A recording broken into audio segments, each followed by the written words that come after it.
আমার এখন মাথা গরম আছে, তাই তোদের হাতের বদলে উড়ন আর বসন দিয়ে কান গরম করে দিতে পারি। সুতরাং এখন যা, আগে কাজের কাজটা কর।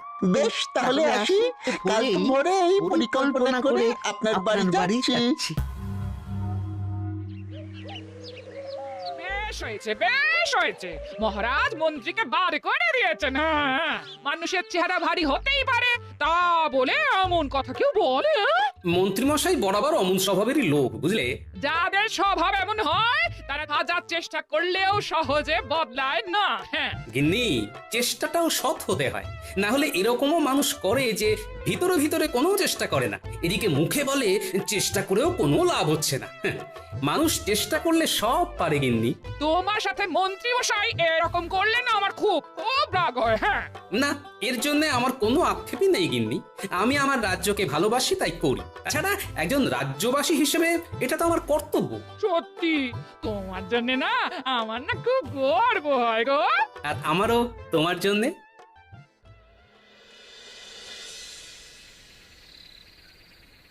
মন্ত্রীমশাই, ও মন্ত্রীমশাই, ওই ওই ওই ওই ওই ওরা এসেছে, ওরা এসেছে।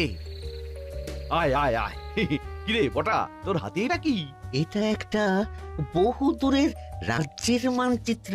আপনাকে এইখানেই শুদ্ধাচারের জন্য যেতে হবে। এই বেটা হতচ্ছাড়া, আমায় শুদ্ধাচারে কোথায় পাঠাবি তা ঠিক করার ভার তোদের দিয়েছি নাকি? আচ্ছা আচ্ছা, শুনুন মন্ত্রী মশাই, শুনুন। এই মানচিত্রর জায়গায় আপনাকে আসলে যেতে হবে না। আপনি বৌঠানকে নিয়ে ওই নিজের শ্বশুর বাড়িতে চলে যান এবং ঠিক 7 দিন বাদে এই রাজ্যে আবার ফিরে আসুন। তারপর গায়ে সাদা চাদর এবং ধুতি পরে কপালে বেশ বড় সড়ো তিলক কেটে সবাই গিয়ে বলুন আপনি শুদ্ধ হয়ে এসেছেন। আপনার মনে আর কোনো জটিলতা নেই। আমার যদি জিজ্ঞাসা করে কোথা থেকে গিয়ে শুদ্ধাচারী হয়ে এলাম, আর আমার এই মিথ্যে বলার সাথে এই মানচিত্রটারই বা কি সম্পর্ক? বলছি সব বলছি, শুনুন। মানচিত্রটায় যে রাজ্যটা আছে তার নাম পুণ্যি রাজ্য। সে রাজ্যের রাজা একজন পাগলা, তাই তার রাজ্যে যে যায় সে আর বেঁচে ফেরে না।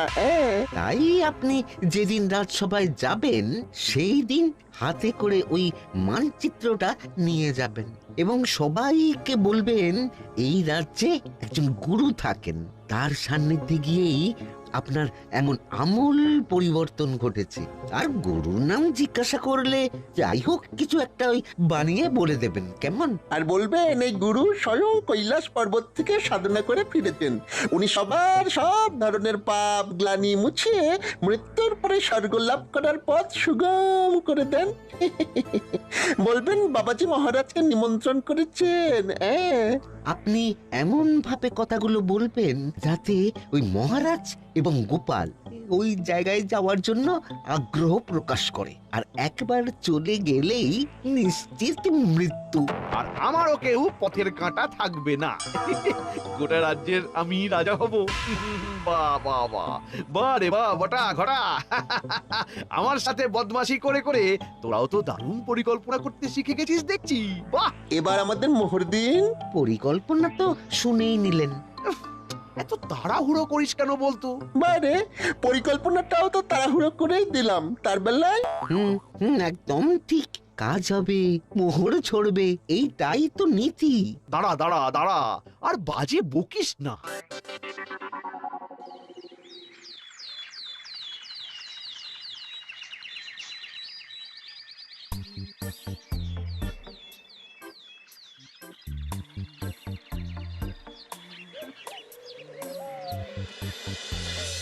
কি বলছো গোপাল?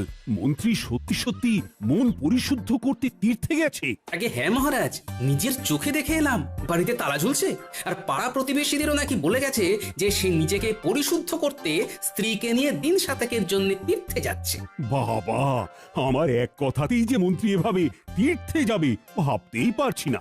যাকে এখন মন্ত্রীর সুমতি হলেই হলো, কি বলেন? যা বলেছো। আচ্ছা মহারাজ, আমি তাহলে আজ আসি। হ্যাঁ, বেশ বেশ বেশ। ও গোপাল, একটা কথা ছিল। বলুন মহারাজ। বলছি যে যতদিন না মন্ত্রী ফিরছে, তুমি কি আমার রাজ্যের নতুন মন্ত্রী হবে? ও বাবা, ক্ষমা করুন মহারাজ, আমি এই রাজ্যের ভাঁড় হিসেবেই ঠিক আছি। ওইসব ভারী ভারী পদে আমায় বসাবেন না মহারাজ। হ্যাঁ, আমি জানতাম তুমি ঠিক এই উত্তরটাই দেবে। বেশ গোপাল, ঠিক আছে, তুমি এখন আসতে পারো।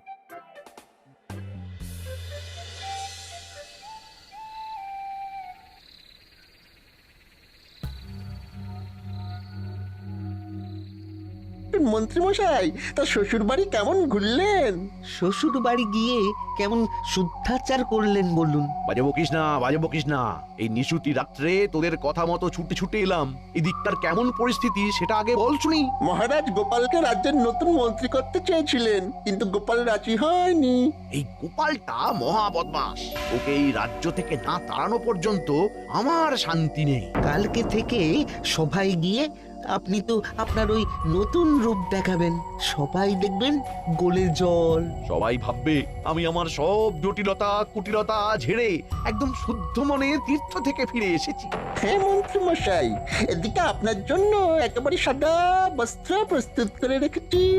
সকাল হলেই সেই বস্ত্র পরে কপালে তিলক কেটে সবাই যাবেন, কেমন তো? এবং বলবেন হরে হরে হরে হরে, এই নিমিত্ত মাত্রকে মাগো ক্ষমা করে দিও।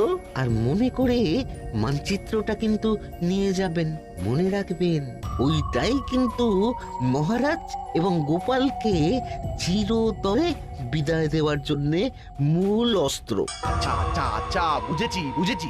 আমি এখনো অতটাও বুড়ো হইনি যে মানচিত্রের ব্যাপারটা বেমালুম ভুলে যাব।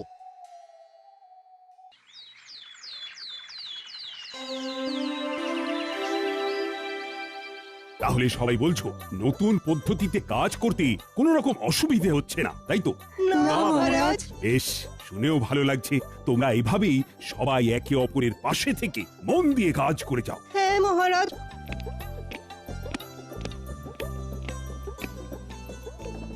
আরে মন্ত্রীমশাই, আপনি এমন বেশে? এ তো পুরো ভোল বদল।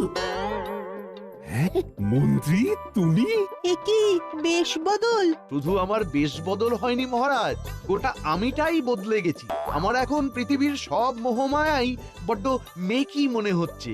এখন আমার মন শুধু এইটাই বলতে চাইছে যে আমি নিজের মতো বাঁচতে চাই। আমি আমার মতো ভালো আছি, কারোর সাথে পাঁচি নেই। শান্তি শান্তি শান্তি। মন্ত্রী, ও মন্ত্রী, এ তোমার হলো কি? আমি যে তোমাকে চিনতেই পারছি না। এসব বেটার চাল কি না কে জানে। মহারাজ, আমি আপনার কাছে কৃতজ্ঞ। ভাগ্যিস আপনি আমার মনকে শুদ্ধ করে তোলার জন্য তীর্থে যাওয়ার আদেশ দিয়েছিলেন। না হলে তো আমি আমার সকল পাপ ধুয়ে মুছে মৃত্যুর পর স্বর্গলাভ সুনিশ্চিত করতেই পারতাম না। মন্ত্রীমশাই, আপনার স্বর্গলাভ সুনিশ্চিত, এটা কি সত্যি? হ্যাঁ গোপাল, আমি তো আর আগের মতো নেই। আমি আমার সব পাপ ধুয়ে মুছে করেছি সাফ। তুমিও আমায় ক্ষমা করে দিও। এসো এসো, বরং তোমার পা ধরে ক্ষমা চাই। ভুল স্বীকার করতে এখন আর আমার কোনো দ্বিধা নেই গোপাল। তা কে তোমায় শুদ্ধ হতে সাহায্য করলো শুনি? আর তুমি কোথায় বা তীর্থ করতে গেছিলে? এই দেখুন এই মানচিত্রটা, এই যে এই এই এই এই গোল মতো জায়গাটা দেখছেন, এটা হলো পুণ্যি রাজ্য। আমাদের রাজ্য থেকে প্রায় 150 ক্রোশ দূরে এখানে ধুনি বাবার আশ্রম আছে।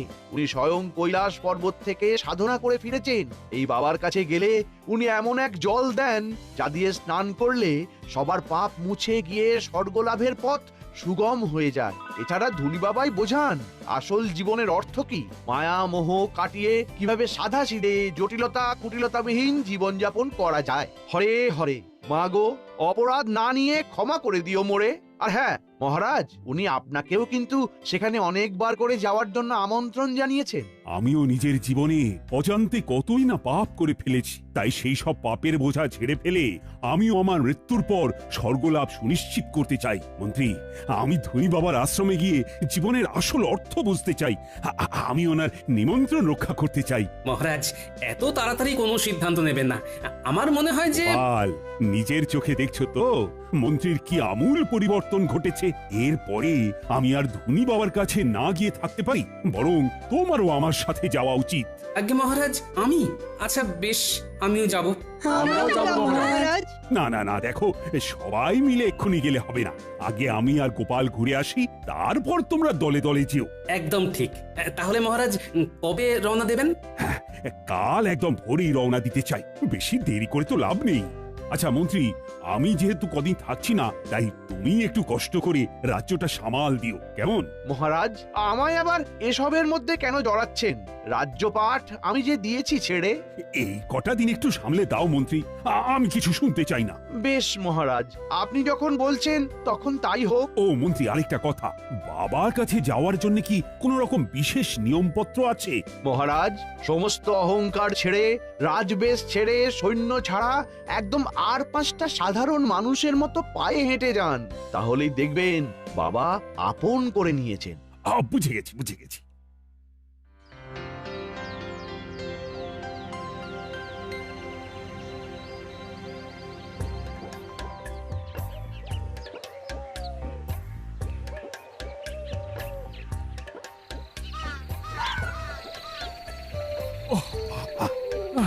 বাবা গো, মা গো, আর কতটা পথ গোপাল, হ্যাঁ, হাঁটতে হাঁটতে পা ফুলে গেল তো।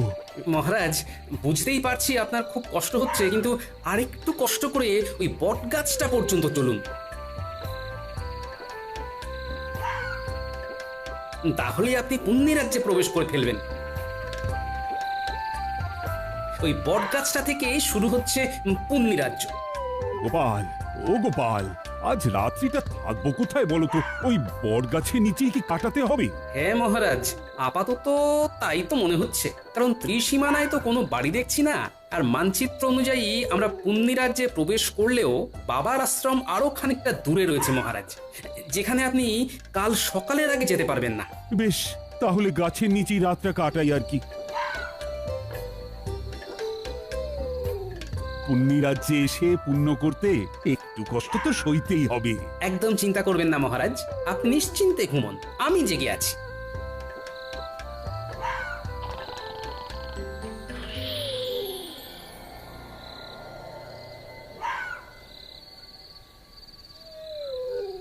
মহারাজ তো ঘুমোচ্ছেন দেখছি, এদিকে ভোর হতেও খুব দেরি নেই, আমি বরং এই সুযোগ একটু ঘুমিয়ে নিই।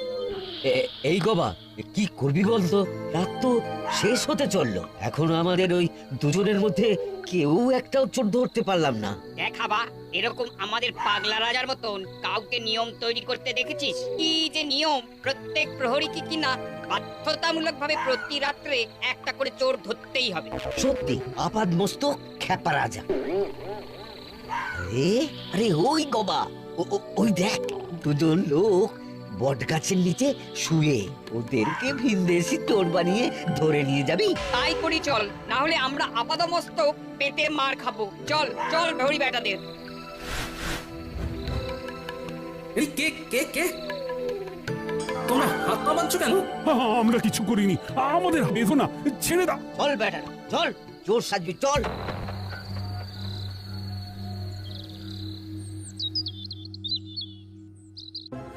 আমাদের তোমরা ছেড়ে দাও, আমরা চোর নই। আরে জানি জানি, সে তখন থেকে এক কথা বলে কানটা ছাড়া পালা করে দিল। আহা, জানোই যখন চোর নই তখন ধরে রেখেছো কেন? এই আড্ডা আমরাকে নিয়ে তো ভীষণ মুশকিল হলো, ঠিকঠাক করে কথাও বোঝে না। এই, আমার সাথে ঠিক করে কথা বলো, আমি তোমাদের মহারাজকে বলে দেব যে তোমরা জানো যে আমরা চোর নই, তবু ধরে এনেছো। বলেও কিছু লাভ হবে না বুড়ো, আমাদের রাজা কারোর কথাই শোনেন না। একবার গারদে ভরে দিলে তার একটাই শাস্তি হয়, আর তা হলো ইদারায় ছুঁড়ে ফেলে দেওয়া, বুঝলে? কি সর্বনাশ, এ কি নির্মম শাস্তি! এই শিগগিরই শিগগিরই আমাদের বের করো। তোমরা জানো না আমি কে? আমি হলাম... মহারাজ থামুন থামুন, এক্ষুনি পরিচয় দেবেন না। গোপাল, কি বলছো?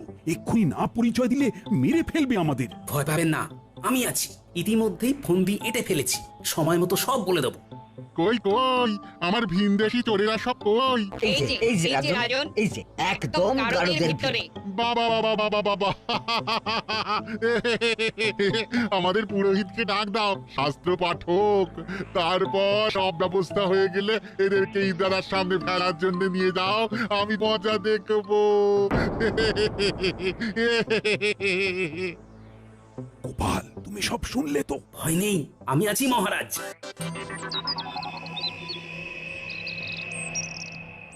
তাহলে সব প্রস্তুত তো? হ্যাঁ, এই এই এই, তুমি তুমি ওদিকে ওনার কাছে যাচ্ছ কেন? আমাকে ঠাকুরের নাম শোনাতে মরতে যাচ্ছি তো তাই। মহারাজ, আপনি এবারে আমার সাথে মারপিট শুরু করবেন। ওরা যদি জানতে চায় কেন মারপিট করছি, তাহলে বলবেন আমরা পেশায় জ্যোতিষী। আমরা গণনা করে দেখেছি যে আজ দুজনের ভেতরে যেজন আগে ইদারায় ছাপ দিয়ে মরবে সেই স্বর্গবাসী হবে এবং পুণ্য লাভ করবে। বেশ বেশ, মুক্ত করে দাও দুজনকে, মুক্ত করে দাও। আমি আগে ইদারায় ঝাঁপ দেবো। না, আমি। তবে রে বেটা, দেখ কেমন মারি তোকে। আয় আয়, আমিও মজা দেখাচ্ছি। এ কি? এই, এই, এই, এই, এই, তোমরা থামো, তোমরা থামো, তোমরা থামো, তোমরা কারা শুনি? হ্যাঁ, এভাবে মারপিট করছো কেন? আমরা জ্যোতিষী, গণনায় দেখেছি যে আজকে ইদারায় ঝাঁপ দিয়ে আগে যে মরবে সে পুণ্য লাভ করবে এবং স্বর্গবাসী হবে। কি তোমরা চোর নও? আজকে যে ছাপ দেবে সে স্বর্গবাসী হবে, পুণ্য লাভ করবে। হ্যাঁ। তাহলে তোমরা আর কষ্ট করে ঝাঁপাবে কেন? আমি ছাপ দিচ্ছি, আমার পুণ্য লাভ হবে, স্বর্গবাস হবে। দুটোরই প্রয়োজন আছে। এই 1, 2, 3। রাজন, উফ, কি বাঁচান বাঁচলাম বাবা। আমরা আমরা এখন কি করব? তোমরা শিগগির আগে ওনাকে তোলার ব্যবস্থা করো। আসলে আজকে এরকম কিছু ঘটবেই না। আর আমরা কেউ জ্যোতিষীও নই। উনি হলেন কৃষ্ণনগরের মহারাজ রাজা কৃষ্ণচন্দ্র, আর আমি হলাম গোপাল ভাঁড়। আমরা এখানে ধনী বাবার আশ্রমে যাব বলে এসেছিলাম। কি ধনী বাবার আশ্রম? কিন্তু এখানে তো এইরকম কোন আশ্রম নেই। ঠিক বলছো? হ্যাঁ, ও ঠিকই বলেছে। বেশ, বুঝে গেছি আসল ব্যাপারখানা কি। আমরা চললাম, তোমরা ওনাকে বাঁচাও।